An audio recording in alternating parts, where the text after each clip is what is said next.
Bienvenidos a Club de Prensa en NTN 24. Transmitimos desde Washington, a 3 cuadras de la Casa Blanca.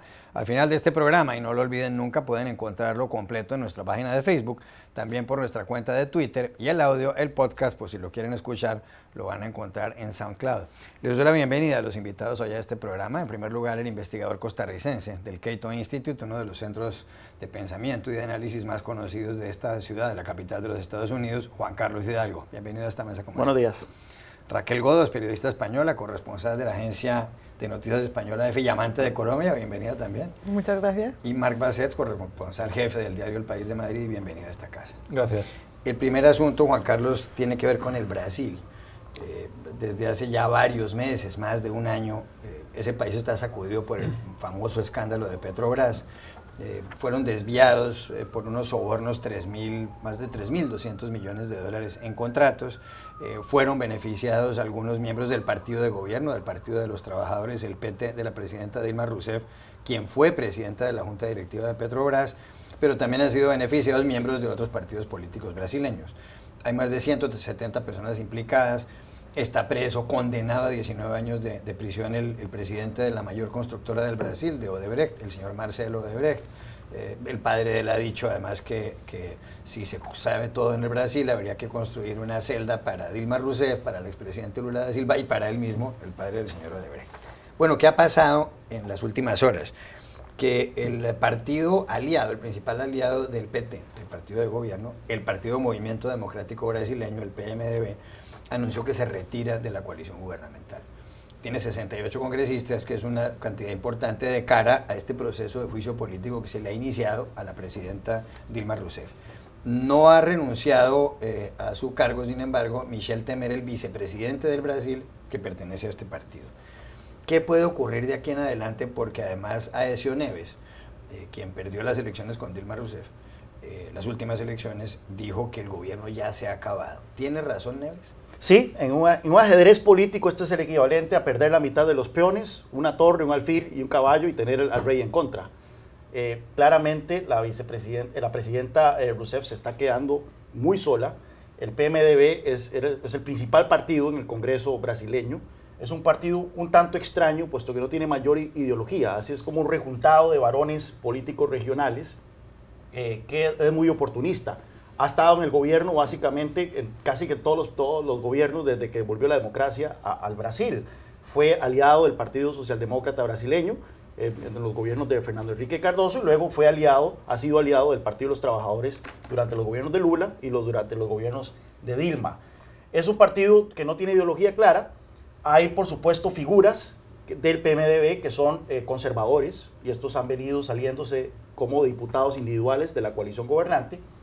Y hay figuras dentro del PMDB que son más cercanas a la izquierda, más cercanas al Partido de los Trabajadores. Así que hubo una gran pugna interna para ver si se podía, que era la posición oficial del partido. El hecho de que el partido ya se salga como una institución, como un todo, como un colectivo, deja muy vulnerable a la presidenta y en este momento todo depende de la capacidad del expresidente Lula, que sigue ejerciendo como un jefe de gabinete, aunque no está nombrado oficialmente como tal, pero él está tratando de ver qué votos puede rescatar del PMDB, individuales, gente del PMDB que simpatiza con el Partido de los Trabajadores y que por lo tanto en un voto para enjuiciar a la presidenta podrían entonces irse con el PT.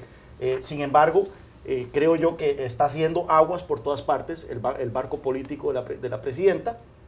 68% de los brasileños dice que la quieren remover del cargo y una crisis económica terrible en donde ya vemos publicaciones influyentes como The Economist y otros alrededor del mundo que hasta el momento decían que un juicio político más bien iba a agravar la situación económica de Brasil, diciendo no, la solución para los problemas de Brasil parte porque Dilma Rousseff se vaya. Así que yo creo que se le está cerrando todas las opciones a la presidenta y efectivamente yo soy de la tesis de que en un mes y medio ya Dilma Rousseff no será presidenta de Brasil. Raquel Godas.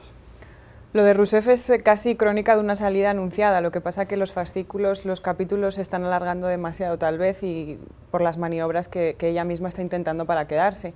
Pero desde luego la salida del PMD, el rechazo a seguir apoyando su gobierno es un signo prácticamente inevitable de que esto va a suceder. Convencer, como dice Juan Carlos, a algunos de los miembros del PMD para que apoyen la candidatura de Rousseff o la estabilidad de su gobierno en los próximos meses va a ser casi una labor imposible, aunque Lula se ponga a ello, porque él forma parte de todo este entramado. Él ha sido también acusado de estar metido en estas tramas de corrupción, con lo cual la legitimidad de las gestiones que pueda hacer el PT de cara a mantener a Rousseff ahí son muy complejas. Yo creo que incluso ella misma debería hacer una especie de examen de conciencia y ver qué es lo mejor para su país. Marco, la agencia EFE ha cubierto mucho lo que está pasando en el Brasil y su periódico El País de la misma forma lo ha hecho. Hay varios artículos de Antonio Jiménez Barca. Él ha destacado recientemente sobre todo la independencia del Poder Judicial en el Brasil, que es el hecho de que unos jueces tienen contra las cuerdas a un expresidente como Lula da Silva, a la presidenta Dilma Rousseff, en cierto modo, a varios parlamentarios, a directivos del Congreso. ¿Es eso algo rescatable, el hecho de que haya independencia del Poder Judicial en un país como Brasil? Porque eso no se ve en todas partes. No, bueno, yo creo que es un signo de vitalidad democrática, ¿no? Que los contrapoderes funcionen, ¿no? Y se limiten entre ellos, y en este caso es obvio que está ocurriendo, pero hay otro problema que lo señalaba hace unas semanas Felipe González, expresidente de España, que es cuando el Poder Judicial quiere excederse en su cometido y hacer política, ¿no? Y yo creo que una parte del debate que en estos momentos existe en Brasil es precisamente, si el Poder Judicial está convirtiéndose en un actor político y algunos jueces se están extralimitando en sus funciones, básicamente intentando derribar a la presidenta Rousseff, ¿no? Raquel Godos, cambio de asunto, hay noticias en Venezuela. El pasado 6 de diciembre ganó las elecciones legislativas la oposición por una mayoría abrumadora. Y anoche en la Mesa de Unidad Democrática, los partidos opositores al gobierno de Nicolás Maduro lograron aprobar una ley por la cual se les va a dar amnistía o van a salir a la calle los llamados presos políticos. Son 78 a los que cobijaría esta ley en caso de que sea sancionada por el presidente Nicolás Maduro o firmada por el presidente Nicolás Maduro. Dentro de esos 78 hay personas emblemáticas de la oposición como Leopoldo López o como Manuel Rosales o como Antonio Ledesma, que es el alcalde metropolitano de Caracas. Pero Nicolás Maduro dijo que él no va a sancionar la ley. Dijo, aquí no pasará. En una situación de esas, ¿qué puede ocurrir? Porque ¿quién dirime este conflicto? En las Cortes no se sabe qué va a pasar con las Cortes, porque la mayor parte de los magistrados de las Cortes pertenecen al chavismo y fueron nombrados justamente cuando el chavismo seguía teniendo mayoría en los tribunales. Ocurre exactamente lo contrario que pasa en Brasil, que el Poder Judicial en Venezuela está altamente intervenido por el gobierno y eso dificulta que se diriman este tipo de cuestiones de una manera más o menos justa. Probablemente asistamos a un enfrentamiento mucho más arduo entre el Ejecutivo otra vez y la oposición, que es la que tiene mayoría ahora en el Congreso. Por otra parte, en la Asamblea, por otra parte, era de esperar, ¿no?, que se sancionara que se aprobara esta ley en la Asamblea. Era una de las más reivindicadas por la oposición venezolana y me parece que, bueno, que va a ser una larga lucha. No creo que Maduro acepte firmar esa ley y la promulgue, y me imagino que se intentará apelar a los poderes judiciales que en última instancia probablemente favorezcan a Maduro. Usted, Juan Carlos, escribió en el diario El País de Madrid justamente una columna titulada Locke, Jefferson y Venezuela. Se refiere a John Locke, aquel pensador inglés del siglo XVII y XVIII. Se refiere a Thomas Jefferson, uno de los padres fundadores de Estados Unidos, un hombre del siglo XVIII y XIX. Y usted lo que señala aquí es que en Venezuela no funciona la justicia, que la gente está descontenta con el gobierno. Señala usted que San Agustín, uno de los grandes pensadores de la historia, que nacido en el siglo IV, se refería mucho al derecho a resistir, a rechazar a un gobierno que la gente, que los ciudadanos no admiten. E incluso cita un artículo de la Constitución de 1999 en Venezuela, establecida cuando estaba en el gobierno de Hugo Chávez, que dice lo siguiente: el pueblo de Venezuela, fiel a su tradición republicana, a su lucha por la independencia, la paz y la libertad, desconocerá cualquier régimen, legislación o autoridad que contraríe los valores, principios y garantías democráticas o menoscabe los derechos humanos. ¿Está justificando usted aquí que haya repudio por parte de la ciudadanía al gobierno de Nicolás Maduro? Así es. O sea, la tesis de este artículo es de que un gobierno puede perder legitimidad, y es algo que se ha venido desarrollando en la teoría, en las ciencias sociales y en las teorías políticas desde John Locke, San Agustín incluso. San Agustín decía que sin justicia, que es un gobierno, sin justicia un gobierno es una gran banda de criminales, porque lo que diferencia a una banda de criminales de un gobierno es la legitimidad que cuenta un gobierno, la justicia que supuestamente brinda. Pero si usted remueve esos factores, legitimidad y justicia, el gobierno se vuelve una banda de criminales. Y es precisamente lo que yo estoy diciendo en este caso. En Venezuela, lo vemos, a partir de varios fallos que han ocurrido este año, los tribunales supremos de justicia, no hay justicia. O sea, la justicia ha sido capturada por el Ejecutivo, por el gobierno. Hemos visto en diversas instancias cómo la Asamblea Nacional pasa leyes que son luego tumbadas por el Tribunal Supremo de Justicia, y lo vamos a ver probablemente con esta ley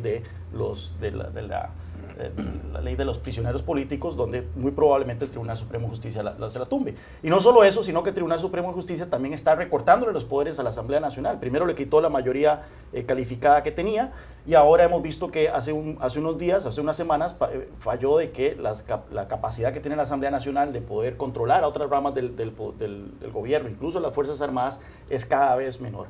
Así que tenemos un gobierno en Venezuela que no da justicia y que está tratando de subvertir el resultado de las elecciones legislativas del pasado 6 de diciembre. Y claramente entonces es un gobierno que, al no contar con el consentimiento de los gobernados y al no brindar justicia, es un gobierno que pierde legitimidad, y a mi parecer es un gobierno entonces que puede ser desconocido por el pueblo venezolano, y que el pueblo venezolano puede buscar su reemplazo. Y no es una salida extraconstitucional, puesto que la misma Constitución promulgada por Hugo Chávez establece, garantiza ese derecho del pueblo a ignorar a su gobierno si ese gobierno se vuelve tiránico. ¿Usted está de acuerdo con esa tesis, Marc Basset, sobre todo en el sentido de que John Locke, decíamos, es un filósofo inglés y uno de los grandes pensadores políticos de la historia? Nació en 1632, estudió en Oxford y escribió el tratado sobre el gobierno civil y muchos otros libros. Para Locke estaban estrechamente ligadas la libertad y la felicidad. Justamente la frase de la Declaración de Independencia de Estados Unidos de que aquí existe lo que se llama el pursuit of happiness, es decir, la búsqueda de la felicidad, que los ciudadanos tienen el derecho a buscar la felicidad, está muy ligada a la noción de libertad. John Locke además decía que la propiedad era casi que anterior al derecho, que el gobierno tenía que proteger siempre a la sociedad, pero Locke justificaba el rechazo a un gobierno, pero él decía que ese rechazo debía basarse en la prudencia, es decir, en volver a encauzar dentro de la prudencia a los gobiernos de turno. ¿No es peligrosa esa teoría en el caso venezolano? Digamos, echarle fuego a la idea de que la gente tiene derecho a rechazar el gobierno, a salir a la calle, no puede ser muy controvertido. No, a mí la teoría me parece excelente, y además en el artículo lo argumentas muy bien, pero mi pregunta sería precisamente esta: ¿cómo se traduce a la práctica? Primero, ¿cómo se desconoce el gobierno? ¿Qué deberían hacer los venezolanos, en tu opinión, para desconocer al gobierno venezolano? ¿Y quién decide que ha llegado el momento en que el gobierno es ilegítimo, de alguna manera, ¿no? ¿Y quién tiene la autoridad o la legitimidad para decir ha llegado el momento en que ya no vale obedecer al gobierno y, bueno, básicamente rebelarse, ¿no? Sí, eso es un fenómeno espontáneo, claramente. Lo hemos visto a lo largo de la historia. Por ejemplo, en las revoluciones de Europa del Este, tras la queda del comunismo, de repente la gente se tiró a las calles y dijo, bueno, este gobierno no va más. Hemos visto a lo largo de la historia fenómenos en ese sentido, y efectivamente la Declaración de Independencia de Estados Unidos dice prudencia. A mí me encanta esa palabra, prudencia. La prudencia dictará cuando llegue ese momento en que un pueblo decida romper los lazos que lo unen con su gobierno. Y además dice que la historia, la Declaración de Independencia dice, la historia demuestra que un pueblo está dispuesto a someterse a grandes tragedias antes de llegar a tomar esa decisión. La pregunta es si está a este momento el pueblo venezolano. Claramente las condiciones están dadas para desconocer la autoridad del gobierno. La pregunta es si está el pueblo venezolano en capacidad de desconocer a su gobierno. Yo ayer, hablando con una amiga venezolana sobre el artículo, me dice, me parece fantástico, pero la gente está demasiado cansada haciendo filas para conseguir comida como para tirarse a las calles a tumbar al gobierno. Así que ciertamente dependerá del pueblo venezolano. Lo que yo digo es que no le veo otra salida, y lo señalo en el artículo, no le veo otra salida al chavismo. La alternativa para los líderes chavistas no es ir a retirarse en una granja, ¿verdad? En una finca. Es la prisión, es el exilio o es la extradición a Estados Unidos, puesto que los actos de corrupción en que han incurrido, o el narcotráfico incluso, que se ha documentado en que han incurrido, no les dejan otra alternativa que tratar de aferrarse al poder lo máximo posible. Y es por eso que no veo yo una salida democrática de que simplemente van a perder una elección y los chavistas digan, bueno, aquí está el poder. Ya regresamos al Club de Prensa. Volvemos al Club de Prensa en NTN 24 desde Washington. Marca, hay muchas noticias de Donald Trump, el precandidato republicano a las elecciones presidenciales aquí en Estados Unidos que tendrán lugar el 8 de noviembre. Falta que los dos partidos, el republicano y el demócrata, elijan, o los delegados que van a esas convenciones, elijan a los respectivos candidatos. Según las encuestas y los resultados, pues Hillary Clinton todo apunta a que ella será la candidata demócrata y muchos creen que Donald Trump será el candidato republicano. Ayer pasaron dos cosas con el señor Trump. Por un lado, su jefe de campaña, Cory Lewandowski, fue acusado por una reportera, Michelle Fields, de Breitbart, una página de estirpe conservadora en Internet, de que él la agredió levemente en una manifestación a principios de mes en la Florida. Ella trató de acercársele al señor Trump al final de un mitin y el jefe de campaña de Trump la agarró por el brazo de una manera muy fuerte, incluso ella quedó con algunos moretones y la empujó hacia un lado. La señora ha denunciado al jefe de campaña de Trump, pero Trump respalda a su jefe de campaña. El diario The Washington Post dice hoy que Trump señala, a pesar de que está el video, que él no vio nada, y dice el Post, hombre, si una persona no es capaz de ver lo que pasó, no debería ser presidente de Estados Unidos. La segunda cosa que pasó con Donald Trump es que en la CNN hubo una entrevista delante del público, una con Ted Cruz, un precandidato republicano, otra también con Donald Trump, y en esta, cuando Anderson Cooper le preguntó, le dijo a Donald Trump, hace 6 meses usted manifestó que usted apoyaría al candidato del Partido Republicano, quien quiera que sea, si no es usted, al que sea. Y ayer el señor Trump dijo que no, que ya no se mantiene en su palabra, que él ya no garantiza que le apoye a quien resulte candidato republicano en caso de que él no sea favorecido en la convención del mes de julio. ¿Qué lectura le da usted a este cambio de curso de Donald Trump? No es nada sorprendente. Él firmó ese documento en un momento dado porque, bueno, había mucha presión para que se comprometiese a aparecer como un candidato republicano, pero Trump no es un republicano, no tiene historial como republicano, ya lo sabemos, ha sido demócrata, ha sido republicano.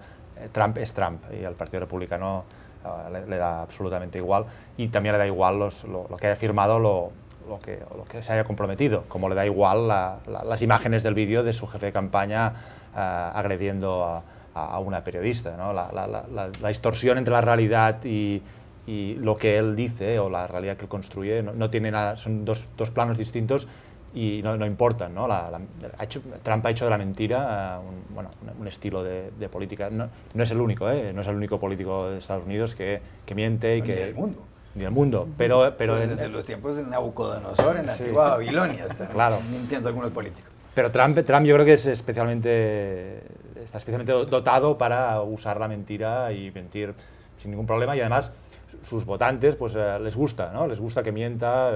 Seguramente esta cuestión del jefe de campaña acusado formalmente de agredir a una mujer, yo dudo mucho de que le perjudique electoralmente, incluso viendo el vídeo que hay la agresión y él diciendo que no ve nada. Bueno, esto es Trump, y este es el Trump que están comprando millones de votantes republicanos y que casi seguro le llevará a ser el candidato en las elecciones presidenciales de noviembre. Raquel Godas. Yo creo que la lectura es que Trump se huele que va a haber una convención abierta.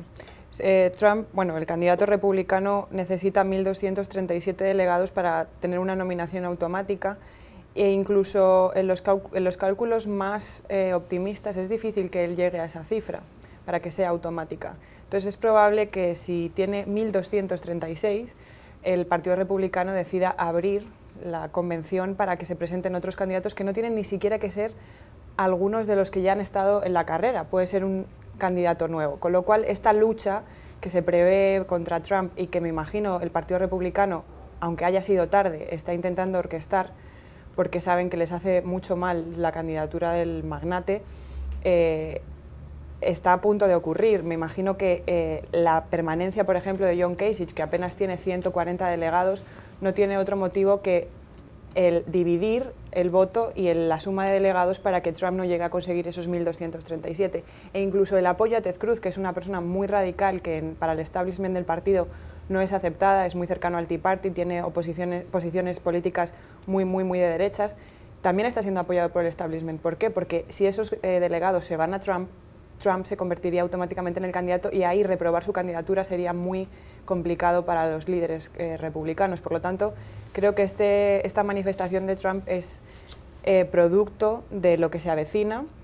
Va a ser una batalla muy larga y creo que hasta julio ese partido no va a tener un candidato y creo también que Trump puede no serlo, aunque muchos digan que sí.